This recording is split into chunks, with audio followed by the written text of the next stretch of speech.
Muy buenas noches amigos y bienvenidos a una edición más de Enfoque. El programa de este martes que ahora comienza va a estar centrado en la actualidad económica. Una actualidad económica que viene marcada por el momento en el que estamos, en un día en el que se ha conocido la prórroga de los ERTEs, en un día en el que se sigue hablando de pensiones, edad de jubilación y con un precedente inmediato, informativamente hablando, como es esa subida del salario mínimo interprofesional. Hoy lo ha aprobado el Consejo de Ministros. Así que vamos a hacer primero una aproximación con nuestro vídeo al momento económico que vive nuestro país y después volvemos con nuestros invitados. La economía española solo creció en el segundo trimestre de este año un 1,1%, casi 2 puntos menos que el 2,8% que había avanzado el Instituto Nacional de Estadística a finales de julio. Se trata de un crecimiento robusto en condiciones normales, pero que es mucho menor de lo que se esperaba en plena reapertura de la actividad tras el fin del estado de alarma y los malos datos que hubo en un primer trimestre marcado por Filomena y los rebrotes de la COVID después de Navidad. Nunca antes había realizado el Instituto Estadístico una corrección tan grande y esta fuerte rebaja ha provocado una revisión de todas las mejoras de previsiones que se habían realizado en fechas recientes. En lugar de crecer este año en torno a un 6%, como se esperaba, el PIB podría avanzar alrededor de un 5%. Se avecina, por tanto, una oleada de recortes en las proyecciones de crecimiento. Los nuevos números rebajan la euforia que en los últimos días había exhibido el Gobierno sobre la recuperación. El dato, conocido la pasada semana, ha caído como un jarro de agua fría en todos los sectores económicos del país y supone un aldabonazo para aquellos que aseguraban que la mejora de la economía era ya una realidad avalada por instantáneas como la desaparición de las medidas restrictivas en el ocio y hostelería, esas instantáneas que hemos visto este verano en playas y terrazas llenas, y esa sensación subjetiva de que la cosa iba a mejor, afianzada además por datos objetivos como la subida del consumo en los hogares, que se ha disparado con casi 5 puntos de crecimiento. La rectificación de los datos económicos se produce además a pocos días de haberse aprobado un nuevo salario mínimo interprofesional, acuerdo alcanzado entre el Gobierno y los sindicatos y que no ha contado con el visto bueno de la patronal, e incluso podríamos ir un paso más adelante y decir que una parte del Gobierno tampoco estaba muy de acuerdo con esta nueva subida neta de 15 euros que deja el SMI en 965 euros. Y teniendo en el horizonte una próxima negociación de los ERTEs, que en principio siguen adelante, pues el Gobierno ha trasladado a patronal y sindicatos su intención de alargar 4 meses más, hasta el 31 de enero del 2022. Las actuales condiciones vencen este 30 de septiembre y unos 253.000 trabajadores siguen afectados, de manera total o parcial, por un expediente de este tipo. La propuesta del Ejecutivo no contempla una prórroga automática y las empresas deberán presentar una solicitud de nuevo antes del próximo 10 de octubre, incluida la solicitud colectiva de prestación por desempleo para los trabajadores. En el comienzo del otoño nos proponemos en esta noche realizar una imagen lo más ajustada posible a nuestra realidad económica, teniendo en cuenta no solo las grandes proyecciones macroeconómicas, sino también tomando el pulso a la economía más cercana, nuestra comunidad autónoma, la provincia, nuestros barrios y la economía doméstica, para así ofrecer una instantánea certera de cómo están nuestros bolsillos. Pues después de esta primera instantánea de cómo está el panorama económico con la incorporación de las noticias de este mismo martes, las decisiones adoptadas por el Consejo de Ministros, vamos a saludar a nuestra primera invitada. Ella es María Dolores Mejina Navarro, desde julio presidenta de la OAC, técnico de riesgos laborales, socia de una cooperativa del sector sociosanitario y militante de la diócesis de Jaén. María Dolores, buenas noches. Buenas noches, ¿qué tal? Pues muy bien y muy agradecidos de tener estos minutos de contacto con la OAC, que además este año vive un tiempo nuevo porque se cumple el 75 aniversario de su fundación también en Toledo, va a tener un protagonismo específico con una celebración este 3 de octubre. Quería meter yo esto de Toledo que no se me olvidara, pero María Dolores, muchos años militando en la OAC, ahora llegas a la presidencia elegida por tus compañeros y decías en unas primeras declaraciones que lo más difícil no es estar aquí como presidenta de la OAC, sino cada día en el Tajo llevando ahí el Evangelio y hacerlo con entusiasmo. ¿En qué momento el Evangelio salió del mundo del trabajo o al revés? Bueno, pues en realidad el Evangelio nunca se ha alejado del mundo del trabajo. El Evangelio es muy claro, está abierto a todos y a todas las personas que quieran acogerlo, y especialmente a los empobrecidos. Tampoco la Iglesia se alejó del mundo del trabajo. Fue al revés, fue el mundo del trabajo el que se alejó de la Iglesia en un momento en que entendió que al menos oficialmente la Iglesia se alineaba, digamos, con el poder. En momentos muy duros de nuestra historia, ¿no? De nuestra historia reciente. Y ahí es cuando nace también la OAC. Nace en un momento muy duro en el que estamos en una dictadura. El mundo obrero ha sido, digamos, perdedor de la contienda y afortunadamente la Acción Católica, que tiene de alguna manera un estatuto bastante libre dentro de la situación existente, decide que tiene que hacer algo para acercar el mundo obrero a la Iglesia. Por eso busca a Guillermo Rovirosa, que es una persona especialmente reconocida tanto en el mundo obrero como en la Acción Católica en general, y le plantea la necesidad de hacer esto. Una cuestión que también sabemos es que Rovirosa ya se estaba planteando esa posibilidad de alguna manera. Pero a esa altura, por ejemplo, la JOC ya existía en España, aunque débilmente, ¿vale? Había estado presente desde los años 30 y la verdad es que la pastoral como tal, la pastoral obrera, no surge en España hasta el año 1994, bastante tarde, ya con la Conferencia Episcopal Española, en la que con un documento que un poco es la historia también de vida de muchas personas y muchos movimientos que han estado presentes en esa realidad, pues publica un documento que es la pastoral obrera de toda la Iglesia, ¿vale? De toda la Iglesia, algo muy importante. Y eso le da carta de naturaleza a nuestra pastoral. María Dolores, ¿hay razones suficientes para esa presencia de la Iglesia, de la pastoral obrera en el movimiento obrero, en el mundo obrero, en nuestra sociedad? ¿Y cómo se hace presente? Sí, bueno, hay razones más que suficientes para que siga haciéndose presente.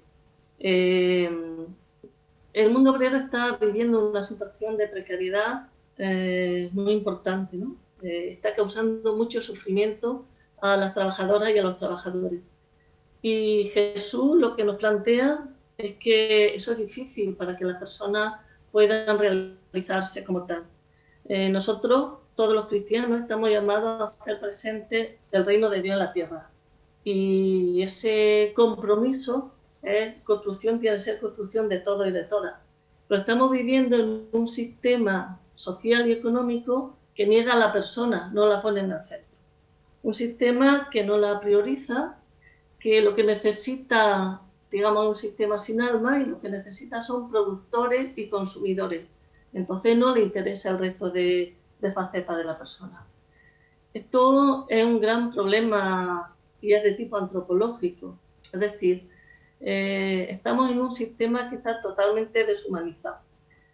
Entonces necesitamos ir recreando otra sociedad diferente, una economía diferente. Una economía en que ponga a las personas en el centro y que el trabajo digno ocupe el lugar que le corresponde. Porque el trabajo, si no es digno, en realidad no es trabajo, es explotación. Por eso, la OAC, su gran empeño es crear conciencia también entre los trabajadores y las trabajadoras. Necesitamos recrear el espacio en el mundo del trabajo para que se reflexione y se pueda entender para que el mundo obrero pueda entender qué le pasa y por qué le pasa lo que le está pasando, ¿no? Ayudar a que sea el mundo obrero el protagonista de su propia historia, de su propia vida. Y esa en realidad es la tarea de la OAC, porque sin eso no se puede evangelizar.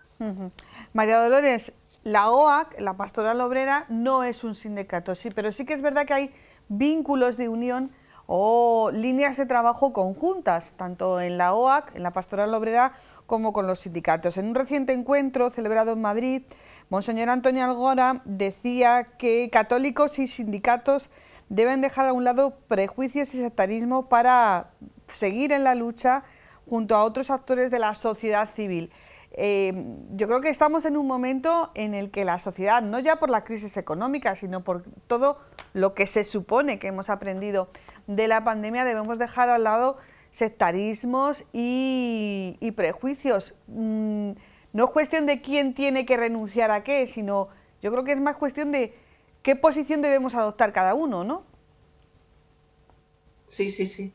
Estamos de acuerdo. Vamos a ver, el Papa Francisco nos lo está recordando constantemente, y sobre todo en la Fratelli Tutti, a lo que nos invita es a colaborar, ¿no? A que todos tenemos que colaborar en crear otra sociedad diferente. Él nos recuerda, por ejemplo, que el servicio hacia los demás no es una cuestión ideológica, porque no sirve a la idea, lo que tiene que servir es a las personas, ¿no? Y el otro fin de semana, el pasado fin de semana, pues en la jornada del migrante y del refugiado nos decía que tenemos que ir hacia un nosotros cada vez más. Entonces, nosotros estamos de acuerdo en que esa es la línea. Pero es que, fíjate, la propia Iglesia, digamos, oficial, en las orientaciones pastorales, habla de que hay que avanzar hacia un trabajo digno, habla de que hay que avanzar hacia un diálogo con las organizaciones sindicales, sociales, con los movimientos. Nosotros, evidentemente, estamos también en esa línea.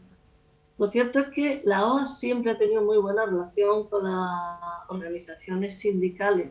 Ha estado presente en las organizaciones sindicales, muchos de nuestros militantes pertenecen a ellas y hemos tenido una relación estrecha de trabajo conjunto. De todas maneras, yo creo que siempre hay que seguir superando y siempre hay que seguir invitando al diálogo a más elementos, ¿no? A más organizaciones. Es importante que se tenga una unidad suficiente de acción, porque lo que hay que cambiar es un sistema que lo engloba todo, ¿no? Que nos llega a todos y que a todos de alguna manera nos atrapa. Por eso es muy importante que todas las organizaciones trabajemos juntas. Cuestiones concretas, María Dolores. ¿Qué tiene que decir la OAC sobre la reciente subida del salario mínimo interprofesional? Bueno, digamos que las medidas que ha puesto en marcha este gobierno, la verdad es que son muy acertadas, ¿no? Son medidas que de alguna manera intentan paliar la terrible situación que afecta al mundo obrero, ¿no? Después de la pandemia. La pandemia ha sido una crisis que, como todas las anteriores, pues que la va a pagar fundamentalmente el mundo del trabajo, ¿vale?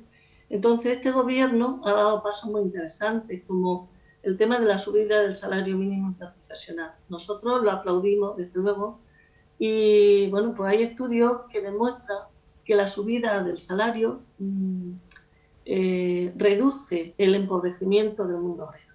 Hay que tener en cuenta que ahora mismo estamos en datos terribles, como el hecho de que la pobreza severa en España puede estar en torno a 4,5 millones de personas.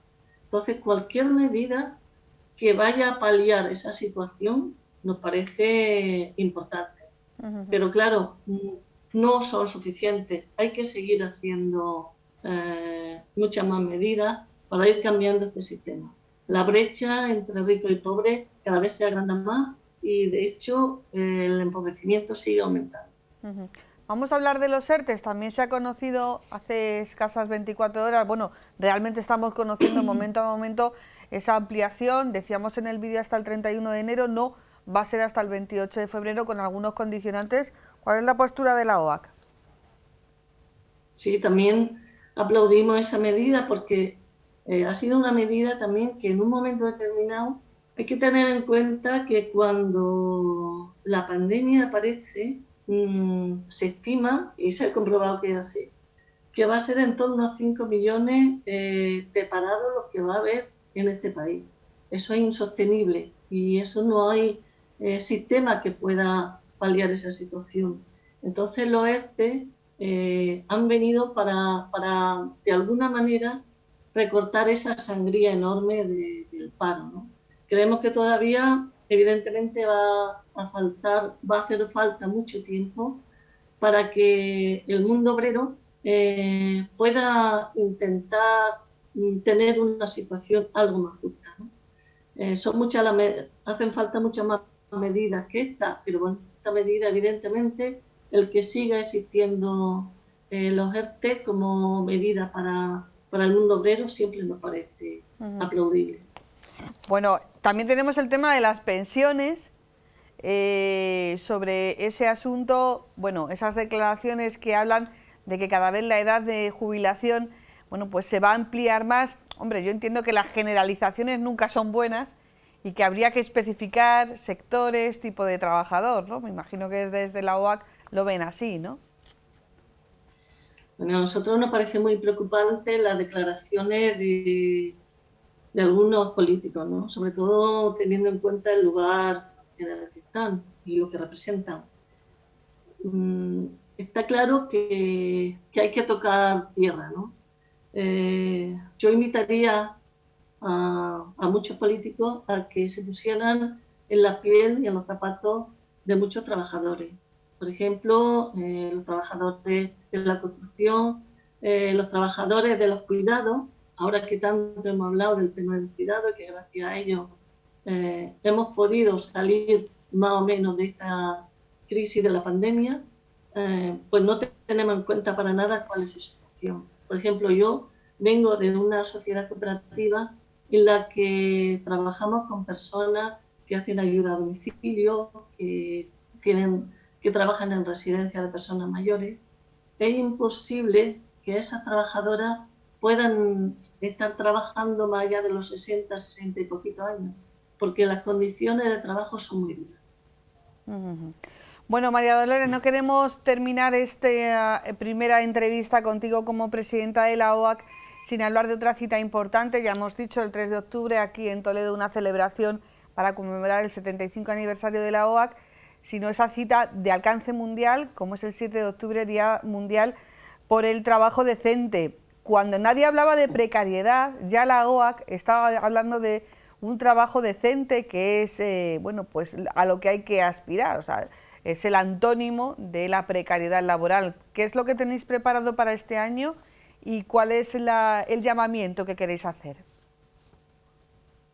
Bueno, pues este año ya será el 7º año en que existe esta campaña, la iniciativa de la Iglesia por el trabajo decente, y nos parece especialmente interesante ese tema. Es decir, somos varias organizaciones, somos CONFER, Cáritas, Justicia y Paz, JONGE, OAC y otras muchas organizaciones que apoyan este tema. Pero también los propios obispos, la propia conferencia episcopal está cada vez más sensibilizada en esta cuestión.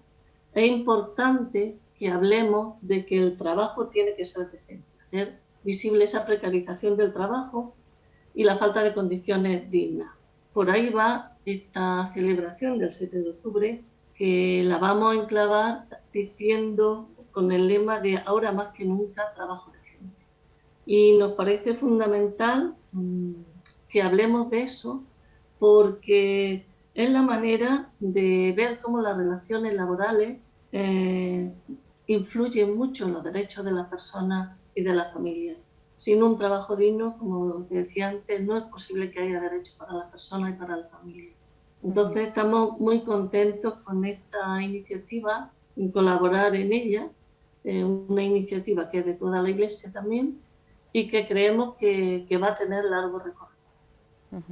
Pues María Dolores Mejina Navarro, presidenta de la OAC, flamante presidenta de la OAC, aunque para nada eres nueva en la organización porque eres militante desde hace muchos años, Gracias por coger el testigo, gracias por decir sí a estas palabras para Canal Diocesano y esperamos tenerte, si puede ser presencialmente, pues muchísimo mejor aquí en nuestros estudios. Muchas gracias, buenas noches.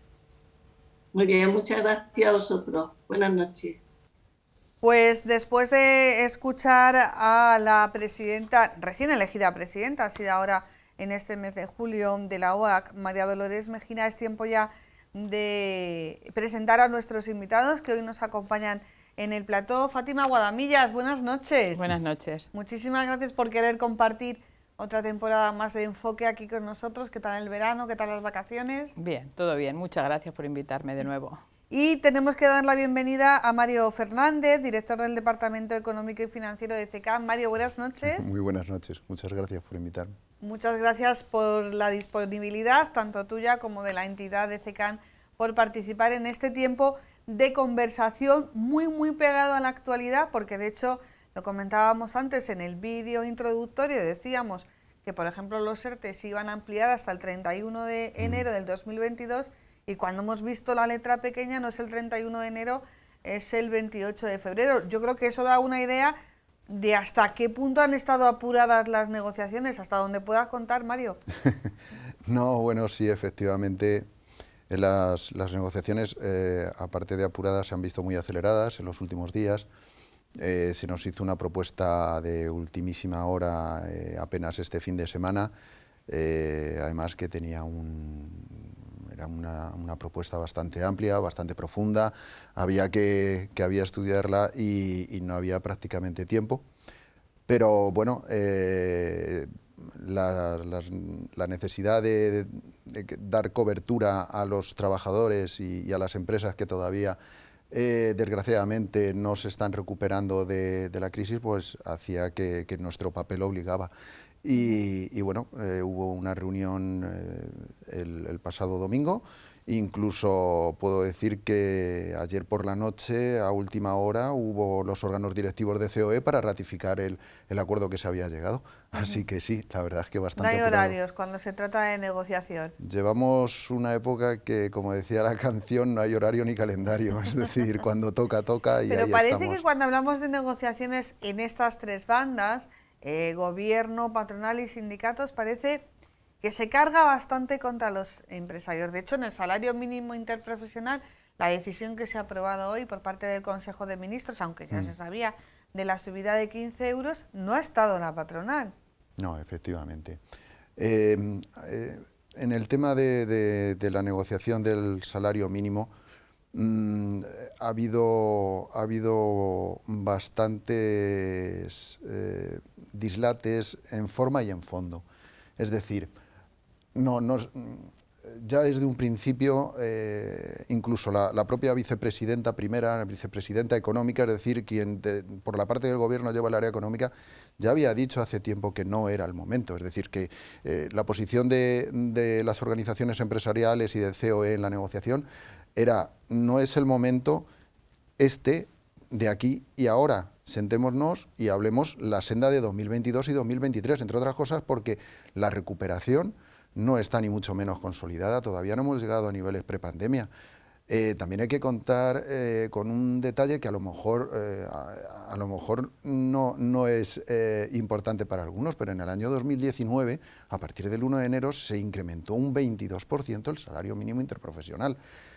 Se llegó a ese incremento, se llegó al 2020, vino la pandemia, las empresas han tenido que cerrar, ahora todavía no se ha recuperado el nivel prepandemia y prueba de ello es que, por ejemplo, las ayudas y perdonarme irme a lo administrativo, ¿no?, pero que el Real Decreto 5/2021 nacional establecía, todavía no se han resuelto y eran unas ayudas que eran para la supervivencia de las empresas, donde lo que se tenía en cuenta eran las pérdidas que aún se están teniendo. Y cuando todavía Decreto de este año 2021 sí, por referido supuesto. a las ayudas COVID, ¿no? Efectivamente. Que depende del Gobierno de España. Efectivamente. ¿Y que no se ha cobrado todavía? No, porque esto salió a nivel nacional. El Real Decreto 5/2021 salió antes del verano, en abril, mayo, perdóname que no te sepa decir exactamente la fecha, y necesitaba, porque así lo establecía la normativa nacional, se necesitaba que cada comunidad autónoma sacase su propia normativa, porque además daban la posibilidad de flexibilizar los CNAER de las actividades que se incluían, en fin, en aquellos entonces el famoso listado de las empresas. Eso es, efectivamente, y aquí en Castilla-La Mancha trabajamos y creemos, las organizaciones empresariales, CECAM y sus organizaciones provinciales, me acuerdo que pudimos llegar a negociar con la administración regional, en este caso de forma muy positiva, porque se incrementaron una gran cantidad de CNAEs. Te podría decir que al 99 o al 98% de los que les propusimos, ojo. Bueno, pues sacaron, creo que fue la primera comunidad además que firmó los acuerdos y tal, o sea que vamos a la cabeza en ese sentido con la normativa regional, pero claro, ha salido la normativa, se han solicitado las ayudas y a día de hoy todavía no se han podido resolver. Se ha agotado los 203 millones, se van a agotar, se han pedido 236 millones en solicitudes. Es decir, las empresas todavía necesitan apoyo para sobrevivir. Entonces, que en ese marco, en ese entorno, resulta que te incrementen los salarios, el salario mínimo interprofesional sin negociación alguna, porque lo único que se ha hecho es subir lo que la comisión ministerial ha decidido que era la media entre la horquilla que establecía. La horquilla que establecía la comisión era entre 12 y 19 euros, que han hecho más o menos la media, 15 euros y para adelante. Los sindicatos lo han rubricado, pero que con las organizaciones empresariales no han tenido un grado de interlocución ni han sabido ver cuáles serán las necesidades que tienen todavía las empresas. Pero son 15 euros, Fátima, 15 euros son mucho. Bueno, para las empresas, para empezar, hay que explicarlo bien. Para las empresas no son 15 euros. Las empresas son 15 euros más la parte de impuestos que pagan, yo no sé si son 20, son cuánto al mes, Sí, pero desde luego no es una cantidad de 15 euros. Hombre, en principio todos estaríamos de acuerdo en que los salarios más bajos se incrementen 15 euros, pero hay que ver las consecuencias que eso tiene para las empresas que están intentando salir a flote. Acabamos de tener la cifra de crecimiento del PIB del segundo trimestre. Que ha sido un jarro Que de ha agua sido fría. 1,1. ¿Eso qué quiere decir? Pues eso quiere decir que hay un montón de empresas que no están produciendo ni facturando lo que pensaban y eso, pues en la parte más social, tiene una traducción inmediata en los puestos de trabajo, que se destruyen o que no se crean nuevos puestos de trabajo. Entonces los ERTE probablemente era una emergencia, pero los ERTE sabiendo que es el cartucho final. O sea, que las empresas tienen 5 meses para ver si pueden continuar con esos puestos de trabajo o no. Es decir, si productivamente van a poder continuar con esos trabajadores. Entonces, como decía Mario, la subida del salario mínimo interprofesional, por concepto, nadie va a estar en contra, pero hay que ver las consecuencias. Y si eso da lugar a destrucción de empleo o eso da lugar tiene un coste de oportunidad en términos de que se crean menos empleos de los previstos, pues es el peor momento. Algunos expertos hablaban de hacer una subida del salario mínimo interprofesional acorde a la proyección económica de cada región, de cada comunidad autónoma. Sin embargo, tampoco parece que esa idea ha cuajado. Claro, porque dices, así a ojo pronto, dices, bueno, es que el nivel de vida en Madrid o en Cataluña no es como el nivel de vida en Castilla-La Mancha. Los salarios no son los mismos en Barcelona, en País Vasco, en Madrid, que a lo mejor en Ciudad Real de Toledo. ¿Pero es justo eso? Desde mi punto de vista, profundamente injusto. Quiero decir, es verdad que el nivel de vida es diferente, pero, hombre, es que estamos, digamos, en vez de hacer un fondo de solidaridad y buscar la cohesión regional y todo eso, estamos haciendo justo lo contrario. Establecer, digamos, con el salario mínimo, contribuir a establecer 2 velocidades o 2 niveles. Las regiones ricas ganan más y siguen siendo más ricas porque tienen más poder adquisitivo, las otras van a ganar por el mismo trabajo menos dinero. Entonces, si estamos hablando de la igualdad salarial que es justa entre hombres y mujeres en un montón de niveles, ahora por regiones vamos a establecer diferencias. Desde mi punto de vista, atenta contra el principio de la igualdad. Vamos. Claro, primero crea desigualdades y segundo tenemos que tener en cuenta también el concepto del salario, es decir, ¿por qué hay un salario? ¿Qué es el salario? El salario, y aquí está Fátima que lo sabrá decir mejor, pero es una retribución de un factor de producción, en este caso lo que es la mano de obra, pero es un factor de producción, tiene que ver con la empresa, no con el entorno de la empresa, es decir, evidentemente, como bien decía Fátima, todos queremos que el salario mínimo interprofesional crezca, pero también tenemos que ver cuál es el coste de oportunidad que ya lo vimos con un informe del Banco de España en el 2019 sobre el incremento del 22%. Fue enormemente criticado porque evidentemente son cosas que a lo mejor el decirlas pues no te van a hacer el más famoso de todos o el más querido, pero sí que es cierto que cuando tú incrementas a una empresa un 22% en el salario mínimo interprofesional, evidentemente eso tiene un coste. Eso tiene un coste para la empresa. O sea, no me vale la relación sencilla que algunos dicen de cuanto más cobre, cuanto más alto sea el salario, cuanto más se suba, mayor capacidad adquisitiva tiene el trabajador y por lo tanto mayor demanda hay y mayor economía. Bueno, pues aquí está, Fátima me puede corregir, pero digamos que la economía no se mueve por dos factores únicamente, hay bastante más. Como por ejemplo, si yo tengo que subir un 22% el coste de la mano de obra, sobre todo en una mano de obra que depende del salario mínimo interprofesional, con lo cual está muy ligado a una formación o a un tipo de trabajo que viene a ser con cualificación baja o no cualificado, entonces el problema que tengo es que mi nivel como empresa para seguir adelante se ve muy mermado. Y lo hemos dicho siempre y lo decíamos también incluso con la propia reforma laboral. Es que hay empresas y lo hemos vivido, que por la rigidez del mercado laboral se han ido a la calle el 100% de la plantilla en vez de a lo mejor un 15 o un 20, que era lo que necesitaba la empresa, pero los costes no le hacían posible. Es decir, el salario mínimo, evidentemente, tendrá que subir lo que tenga que subir. Nosotros somos partidarios de que sea de forma que no cree desigualdades entre comunidades autónomas. Estamos viendo lo peligroso de compartimentalizar todo este tema y de las luchas que puede haber entre una comunidad y otra, incluso, en fin, no creemos que sea el momento ahora mismo. Y por cuanto al tema del incremento, hombre, hay un dato también que hay que tener en cuenta. Todavía tenemos en Castilla-La Mancha unos 6.000 trabajadores en ERTE y 200, según datos de hoy mismo. Y 270.000, algo más de 270.000 a nivel nacional. ¿Era el momento? Pues creemos que no, pero que igual el gobierno decía que no hace un tiempo. Hay una ecuación, lo ha dicho Mario, ¿no? Más salario mínimo, más poder adquisitivo de los consumidores, más dinero en la calle, más movimiento. Eso parece un tótem que, bueno, depende desde el punto de vista que se analice, puede funcionar, la ecuación puede salir o no. Pero más salario mínimo interprofesional puede provocar un crecimiento de la economía sumergida o puede provocar una precariedad laboral, Fátima. Es que de hecho fue así. El informe del Banco de España que Mario aludía, pero hay otros informes de Randstad, por ejemplo, y de agencias de trabajo que lo muestran claramente.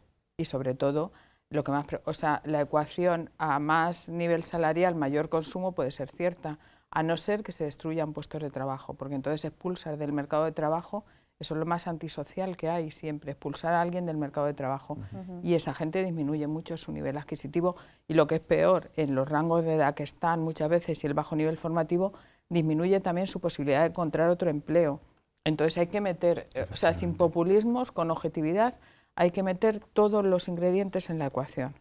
Sube el poder adquisitivo de quien tiene más salario, pero hay que ver cuántos puestos de trabajo no se crean, hay que ver cuántos puestos de trabajo se destruyen y qué efecto tiene eso también sobre el consumo y sobre las expectativas de las familias. Ya, pero es que, Mario, tú eres nuevo aquí en el programa, pero esto yo se lo cuento muchas veces a Fátima. Me da la sensación que los números, el famoso 2 y 2 son 4, tienen una capacidad de adaptación a los discursos según lo que yo quiera contar o las proyecciones económicas, porque con respecto a ese informe del Banco de España del 2019 o informes de Randstad, incluso de este año, con una proyección económica del salario mínimo interprofesional superando los 1.000 euros, algo que de hecho se ha dicho hoy, que para el 2022 va a superar los 2.000 euros, te puedes encontrar lo mismo y lo contrario.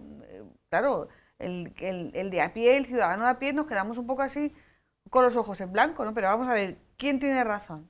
Es que las dos cosas son verdad. O sea, que el que tenga un mayor salario va a tener un mayor poder adquisitivo, es verdad, pero que hay que asumir que esa decisión no es solo buena, quiero decir, como en economía tiene su parte negativa, y la parte negativa es que expulse a otras personas del mercado de trabajo. O además es que era una cuestión también de analizar la oportunidad. Si nadie está en desacuerdo, yo creo, con la subida del salario mínimo, pero cuándo y cómo y qué consecuencias va a tener. Y entonces las empresas, las que tienen esos 6.000 trabajadores o los más de 200.000 a nivel nacional, ahora lo que están pensando es si pueden volver a producir, si pueden volver a abrir, si pueden mantenerse con la misma plantilla. Todo lo que sean subidas en el salario mínimo pues les dificulta esa vuelta. Es que todavía tenemos a esas personas y a esas empresas que están fuera del mercado laboral, porque yo creo que ningún empresario que tuviera expectativas de generar beneficio estaría en un ERTE. Abriría y empezaría la producción. 5 meses por delante para los ERTE. Claro. Sí que es verdad que durante el mes de octubre se mantienen las condiciones como las hemos conocido hasta ahora, y a partir de noviembre se introduce una nueva variable, la variable de la formación. Ha habido ahí sus cositas, ¿no? Sí, como sí. siempre, ¿no? Bueno, cada negociación es distinta. En esta ha aparecido el tema de indiciar las bonificaciones a la formación, y bueno, nosotros digo que este fin de semana o finales del viernes, cuando vimos la propuesta, efectivamente, vimos que estaba el tema de la formación. Era algo nuevo, ni mejor ni peor, era algo nuevo, y además con el apresuramiento que tenía el gobierno en que esto se firmase y se hiciese, bueno, pues la verdad es que finalmente cuando vimos ese borrador pudimos negociar con ellos que no a todas las empresas, porque hay que diferenciar muy bien, sobre todo para el tema de formación, la dimensión de las empresas para ver a quién se le puede aplicar de una manera más fácil, claro, y que tengan un menor perjuicio, por así decirlo, y a las empresas en las cuales pues la formación pues sí que es cierto que no tendrían ningún problema. Hay empresas de gran dimensión, y así es como se ha recogido, que las empresas de menos de 10 trabajadores el tema de la formación no sea imprescindible, y luego a partir de los 10 trabajadores pues ya se empieza a escalonar en función de su dimensión. Efectivamente era un término nuevo, era algo que supongo que también lo harían para ir discriminando un poquito y yendo cada vez a que sean menos las empresas que lo soliciten, pero realmente la empresa que lo solicita lo va a tener que hacer igual, porque es que está necesitada. Si le pides formación, como si le pides cualquier otro requisito, o sea, para salir adelante. Y sobre todo es que hay que tener en cuenta también que las empresas que ahora mismo se encuentran con los ERTEs son empresas que son las más delicadas, porque son las que todavía no han terminado de salir.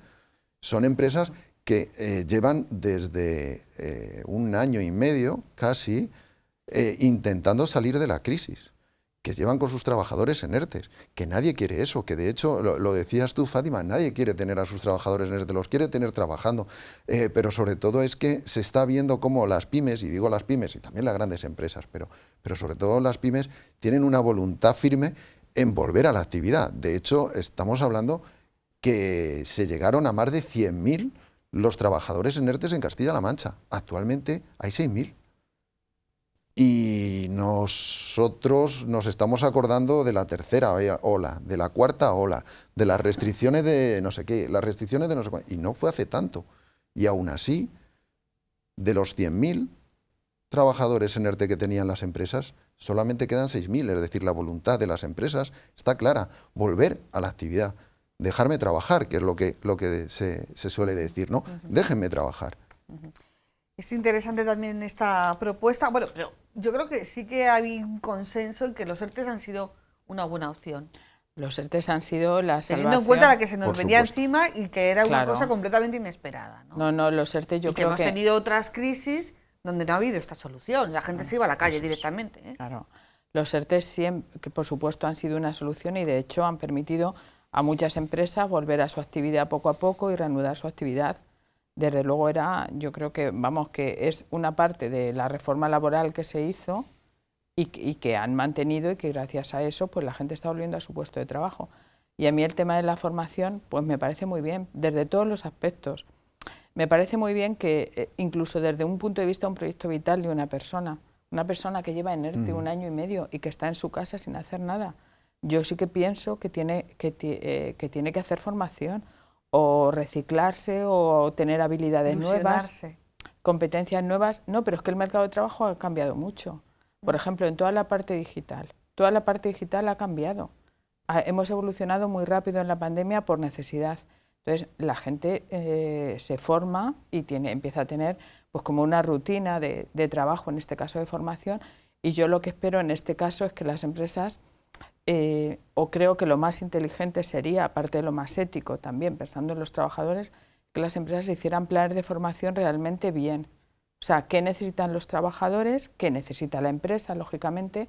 ¿Cómo se les puede promocionar? ¿Cómo se les puede proporcionar esa formación? O sea, que no sea cubrir el expediente. Ya. Si para firmar un ERTE tengo que decir que van a hacer 20 horas de curso, hacen 20 horas de cualquier cosa. Una oportunidad económica es una y de oportunidad, desarrollo muy importante, y de empleo. Y de empleo. Y de empleo también muy importante.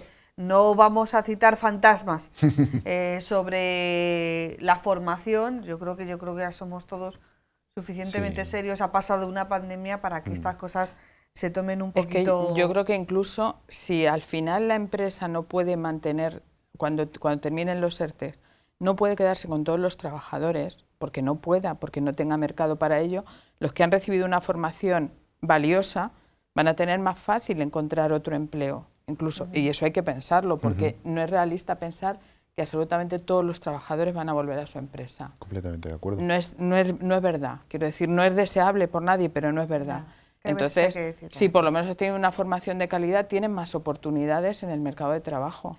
Los autónomos también mantienen sus ayudas, también importante, muy importante, porque el tejido autónomo de Castilla-La Mancha, de la provincia de Toledo, es importantísimo. Efectivamente, no es la verdad es que en ese sentido también hemos respirado, por lo menos porque ya, a ver, es que hay que tener en cuenta que además el autónomo,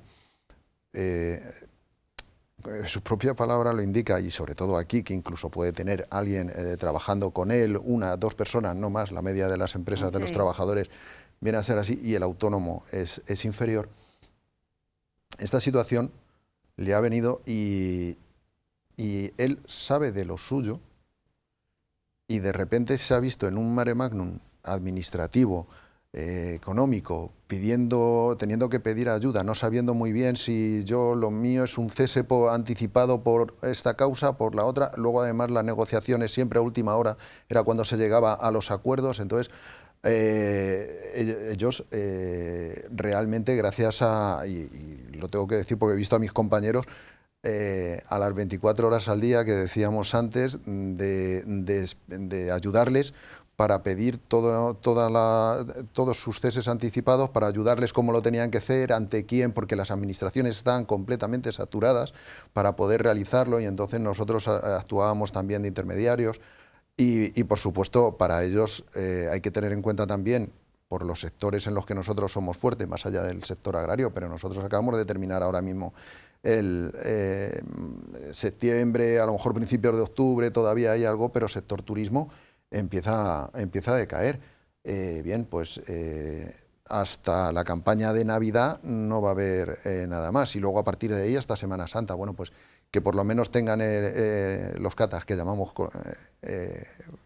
coloquialmente, ¿no?, los ceses anticipados, que tengan ese acuerdo hasta el 28 de febrero, para ellos es un balón de oxígeno muy importante porque además son los más débiles. El autónomo está bien que aterricemos, igual que hemos hecho con la presidenta de OA cuando ha hablado, por ejemplo, del sector que ella conoce, que es el sector sociosanitario, desde su trabajo en una cooperativa relacionada con el mundo sociosanitario, y que ella nos decía, ante las declaraciones del ministro de Seguridad Social e Inclusión, y bueno, que puede haber una corriente europea que nos diga que tenemos que trabajar, o que determinados sectores hay que trabajar hasta los 75 años. Obviamente una persona que trabaja en un centro sociosanitario, en una residencia de ancianos, pues no puede estar trabajando hasta los 75 años. Claro, tú te levantas el lunes por la mañana y lo primero que oyes al ministro diciendo que tienes que trabajar hasta los 75 años, y yo no sé a vosotros, yo que estoy muy contenta y muy feliz con mi trabajo, pero se me queda el cuerpo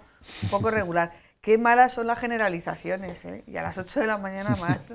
Mario. Sí, a ver, esto es un un granito más en una montañita que nos están haciendo poco a poco enterarnos, ¿no? O te van diciendo pequeñas pistas de lo que hay en el trasfondo. Pero yo creo que es que, y lo digo porque ahora era lo de los 75 años, hace unos meses fue, si no recuerdo mal, también Escrivá, el ministro, nos decía que qué bonito el tema de poder seguir trabajando, aunque cobrases la pensión, ¿no? Pero esto era una cosita para que no dejases de trabajar así de repente y te sentara mal. O también que a lo mejor sería bueno que los del baby boom, entre los cuales creo que me encuentro, estamos todos, ¿verdad? Aquí, los que estamos en plato todos. Entonces, pues hombre, habría que pensar que a lo mejor reducir un poquito el tema de la pensión cuando lleguemos. También hay que decir que, hombre, esto es un sistema piramidal, nosotros estamos aportando para que los que están ahora puedan cobrar la pensión, pero también lo puedes pensar diciendo, oiga, que somos los que más estamos aportando desde la época de la democracia y ahora resulta que cuando nosotros lleguemos vamos a ver a dónde llegamos y lo que tenemos, ¿no? Pero bueno, fuera de este tono, sí que es cierto que lo que se hace necesario es un planteamiento serio de a dónde estamos llegando, que es a que cada día tenemos un agujero más y más grande, donde hay cada vez menos cotizantes y donde cada día hay hay menos cotizando y más pensionistas. Y esto es una evolución que en la pirámide propia de lo que es la sociedad se está dando. Cada vez hay una sociedad que es más mayor y que lo que son la población activa se va disminuyendo. Entonces creo que estaban en 2,5 los trabajadores por cada pensionista y dentro de poco se va a llegar al 1,5. Y simplemente por darlo como apunte, porque me lo quedé desde el mismo día que él lo dijo, el profesor Barea, que estuvo en el gabinete económico de la primera época del gobierno de Aznar, estuvo, y perdonadme la broma, 3/4 de hora, o sea, te quiero decir, creo que duró un par de semanas, no duró más. Lo primero que hizo nada más llegar allí es decir que el sistema de la seguridad social era insostenible tal y como estaba confeccionado. De Aznar, A eso me digo, y seguimos dando la patada hacia adelante. Claro, por un lado, Fátima, no nos gusta que nos digan la verdad, que nos hagan un retrato de cómo está la sociedad española. Pero por otro lado, hombre, yo creo que no somos tontos y sabemos que hay que cambiar de alguna manera el sistema de pensiones o la organización del sistema de pensiones. ¿Dónde nos quedamos, Fátima? Pues es que, por una parte, es igual, es la realidad. Hay una pirámide invertida de población, la población que cotiza cada vez es menos en comparación con los que reciben pensiones, y eso es así, hay que calcularlo. Lo que pasa es claro, que lo de los 75 años sonó fatal, cuando además, yo qué sé, vamos paso a paso, como decía antes. Si están prejubilando a los 55 o a partir de los 50 en grandes sectores, en banca, en telefónica, en un montón de sectores. Y por otro lado, hay una población en desempleo mayor o a partir de 50 años, claro. Porque antes era a partir de los 55, pero ahora es a partir de los 50 que no encuentra trabajo, que no se la quiere contratar. No, que se le está prejubilando. Entonces, no, por un lado están los que prejubilan, claro. Y por otro lado están los que quieren trabajar y no encuentran trabajo, mayores de 50 años. Entonces vamos a ver que esa gente llegue a los 65, vamos a tratar de que esa gente llegue a los 65 en el mercado laboral, en vez de tener a gente ya, yo no sé, que un profesor con 75 años puede ser bueno, puede decir muchas tonterías, no sé lo que puede ser. Pero por otro lado también la gente que le hacen esa oferta a los 55 años, en el caso, por ejemplo, que pertenezca a una entidad privada, pues está en todo su derecho, ¿no? Completamente, o sea, a ver, si la legislación lo tiene, pues él tiene todo el derecho individual de aceptarlo. Ahora, también tenemos, él personalmente, pero también tenemos que ver como sociedad, tenemos que mirar, no él solo, sino todos, tenemos que mirar un poquito más adelante. Es decir, tenemos que ser conscientes de que este sistema así lo único que está generando es un boquete en las cuentas y un déficit que va a ir a más. Porque es que todas las previsiones, es que no se puede hacer una previsión. Con estas normas, con estas reglas de juego, vamos a ir a tener cada vez una mayor deuda. Entonces, vamos a ver, como bien decía Fátima, a lo mejor el primer paso no es tener que trabajar a los 75 años. A lo mejor el primer paso va a ser que todos nos jubilemos a los 65 o a los 67 y medio, Ya como nos va a tocar a alguno. 67. Efectivamente, por eso lo siento, pero es verdad, a los 67. Hombre, y además yo creo muy importante también centrarnos, como la pensión, las pensiones es un tema del dinero que sale y el dinero que entra, como o todo, ¿no? Entonces, vamos a ver formas de generar más empleo juvenil. O sea, ¿vamos a tener a la gente con 65 años en un andamio y a los de 23 en su casa? Porque no pueden trabajar. Es que eso no tiene ningún sentido. Quiero decir, vamos a tratar por todos los medios, es que el desempleo juvenil también es un problema. Entonces vamos a meter todos los factores en la ecuación. El tema no es jubilarse más tarde, el tema es tener más cotizantes jóvenes y no jubilarse a los 55. Y dar una oportunidad a los mayores de 50 años que por las condiciones que sea se han quedado sin trabajo y quieren trabajar y tienen un potencial de trabajar, que trabajen. Hace unos días veía yo una encuesta que decía que en España, aparte de los camareros, que no hay camareros, y no solamente para la zona de la costa, aquí en Toledo, a poco que conozcas gente te dicen no tengo camareros, no encuentro camareros. Y había una previsión de que hacían falta 700.000 puestos de trabajo, mano de obra especializada para todo el sector de la construcción. Y tenemos casi 3 millones de parados. Aquí hay algo que no, algo que no funciona. Sí, bueno, es un desajuste, eso está claro, pero es en nuestra opinión es un desajuste que viene por dos vías. Una, porque hay a lo mejor una masa de población activa que no somos capaces de engancharle al empleo, y luego una segunda, que es un desajuste entre lo que es la oferta y la demanda de trabajo. Es decir, eso siempre se nos ha dado. Nosotros aquí en Castilla-La Mancha siempre hemos dicho, y ahora empezamos a ver determinadas iniciativas que parece que pueden funcionar, pero hay un desajuste entre lo que el trabajador puede ofrecer y lo que demanda la empresa. Entonces, ese engarce está siendo complicado, y que ahora mismo, por ejemplo, en el tema de formación profesional se están llevando a cabo iniciativas, como es el tema de la FP dual que llaman, ¿no? La formación profesional dual. Entonces, el trabajador lo que hace, además de instruirse teóricamente, conocimientos, etcétera, etcétera, también en una práctica sobre la empresa. Pero 20.000 chavales se han quedado sin plaza en formación profesional este año. Efectivamente. Es un dato que se nos tendría que caer la cara de vergüenza, sinceramente. Es muy preocupante. O sea, el tema de la formación profesional, que se queda en 20.000 alumnos sin posibilidad de... de formarse. Sí, de formarse. Nos tendría que hacer reflexionar, porque, y no sé si decirlo coloquialmente, nos ha pillado el toro, pero esto, evidentemente, lo que estamos haciendo es perdiendo y teniendo una pérdida en el coste de oportunidad sobre esa masa, y sobre todo desincentivándoles, que es lo más importante. Hombre, es que no se puede hacer una política de fomentar la formación profesional de palabra si luego no tienes prevista esos sistemas de formación profesional.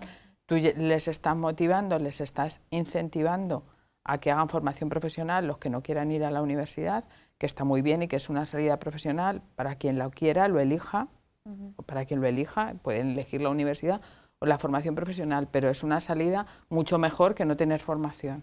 Y luego no lo tienes previsto, no puedes incentivar si luego no vas a darle esa oportunidad. En cuanto a esa masa laboral o esa masa de población activa que no encuentra una oferta de trabajo que le satisfaga, que le convenga, he tocado el tema de la construcción y el tema de la hostelería, pero vete al mundo del campo, ¿qué hacemos con ellos? A ver, el mundo del campo, y lo conocemos, y además yo he estado hablando por dentro del Consejo Agrario, donde participamos y demás. Incluso leía el otro día un artículo en prensa que lo decía de una forma muy, muy coloquial, pero sí que es cierto que son trabajos que son penosos, que son sacrificados, y que la retribución que se puede dar por parte de un agricultor es la que es. O sea, porque también hemos de entender incluso pues el tema de lo que es la materia prima, el precio que se cobra. Entonces, hay gente que prefiere, ante la dificultad del trabajo, ante las condiciones del trabajo, pues no acceder a esa oferta de trabajo. Entonces, bueno, contra eso no podemos hacer nada, el mercado está como está. Ahí lo único que ¿qué podemos hacer? Es incentivar en que ese trabajador se pueda recualificar, a lo mejor para que pueda aspirar no solamente a esa oferta de trabajo que no quiere, sino también a otra, pero la realidad es la que es, y la realidad es que se están rechazando esas ofertas de trabajo, porque se podría trabajar en el campo. De hecho, en el sector agrario los empresarios, las cooperativas, etcétera, etcétera, y el autónomo, el trabajador autónomo, que está al frente de una explotación, tiene muchísimos problemas para incorporar mano de obra, muchísimos, muchísimos. Bueno, pues estamos terminando y fíjate que se me quedan a mí algunos temas, por ejemplo, el que iba en el guión, el primero, que seguro que estáis pensando, y no nos pregunta de esto, y no nos pregunta de esto. El concepto, porque yo creo que la revisión de las proyecciones económicas realizadas por el Instituto Nacional de Estadística la semana pasada, lo hemos dicho, fue como un jarro de agua fría. ¿Hasta qué punto tenemos una visión objetiva de cómo va la economía? Porque yo creo que en este verano hemos visto las playas llenas, hemos visto los bares, los restaurantes, hasta en Toledo hemos visto una recuperación económica que no habíamos visto, por ejemplo, el verano pasado, y sí que se veía en otras ciudades.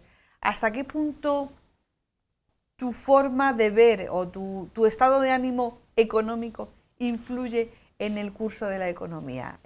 Mario, ¿lo subjetivo tapa lo objetivo? Yo creo que a nivel de sociedad, a nivel general de sociedad, por supuesto, yo, si queréis, pongo un pequeño ejemplo micro para hacernos una idea, pero nosotros llevábamos 3 meses metidos en casa, no pudiendo salir, con el tema del confinamiento, etcétera, etcétera. Entonces tú, la primera vez que sales a dar un paseo, o la primera vez que te tomas una cerveza, o que ves a tus familiares que no podías, etcétera, etcétera, ¿cuál es la sensación? ¿La sensación es como antes de la pandemia cuando ibas a verlos? No, la sensación es infinitamente mejor. ¿Por qué? Porque llevo 3 meses en esa situación. En el tema de la economía ocurre las perspectivas y sobre todo las sensaciones influyen mucho sobre cuál es a la hora de decir, oye, ¿qué tal vamos? No, vamos fenomenal. Bueno, pues no vamos ni como estábamos antes de la pandemia. La situación es la que es. Lo que pasa es que hay un clima de euforia derivado de que empiezan a caerse las limitaciones, pero es una sensación que no te digo que sea errónea. En el camino estamos en el camino de la recuperación, pero ahora mismo se ha visto claramente con el segundo trimestre, como decía Fátima. Las previsiones eran de un 2,8 y era la previsión del INE, o sea, que te quiero decir que de sensaciones tampoco viven, ¿no? Y aún así era un 2,8 y se ha quedado reducido en un 1,1. Entonces, la sensación es buena, la sensación que tiene pues de ver las terrazas, de ver... yo me acuerdo, por ejemplo, porque bueno, éramos un tipo de servicio que podíamos de vez en cuando ir a la oficina a trabajar y yo no veía un camión, no veía un coche, no veías absolutamente. Y ahora cuando tienes un atasco a lo mejor te enfadas, ¿no? Pero dices, esto ya empieza a haber actividad, la está viendo, nos estamos recuperando efectivamente, nos hace falta tiempo también. Tenemos que ver también, una vez que nos hayamos recuperado, ¿cuál es el nivel de crecimiento? Ahora, y Fátima eso sabría decir muchísimo mejor que yo, pero ahora mismo estamos en rebote. Ahora mismo no podemos hacer ninguna previsión en una fase de rebote hasta que no hayamos rebotado lo suficiente como para ver cuál es realmente nuestro poder económico y nuestro crecimiento en condiciones normales. Yo creo que el término euforia está muy bien empleado porque la euforia se refiere a un momento puntual, a esa botella de cava, de champán que se descorcha, pero luego se acaba la espuma y a lo mejor nos hemos quedado con media botella solo de champán. Bueno, yo creo que en este caso tenemos que mantener un poco el ánimo, el optimismo. Sabemos los problemas que hay, pero también la economía se mueve mucho por emociones, por expectativas. Entonces esperamos algo mejor, esperamos que todo mejore y por eso estamos consumiendo más y todo. Lo que pasa que luego es que hay otros problemas. España recibió el último año que no hubo pandemia 80 millones de turistas. Ahora no sé si hemos recibido 4. Quiero decir, es que claro, estamos centrados en unos sectores que dependen mucho del turismo, por ejemplo.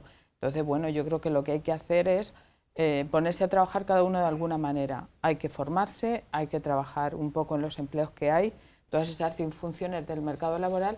Yo creo que en otros países, incluso los servicios de búsqueda de empleo y todo eso, funcionan de una manera más ágil. La gente tiene que estar haciendo algo o vas cogiendo alguno de los empleos que te dan acorde con tu formación o te formas más para que puedas acceder a otros empleos, pero tienes que hacer algo. Yo creo que eso es lo que nos va a salvar, y mirar más a la industria y apoyar a los autónomos, pero bueno, también mantener un poco de optimismo porque ya la pandemia ha sido bastante terrible.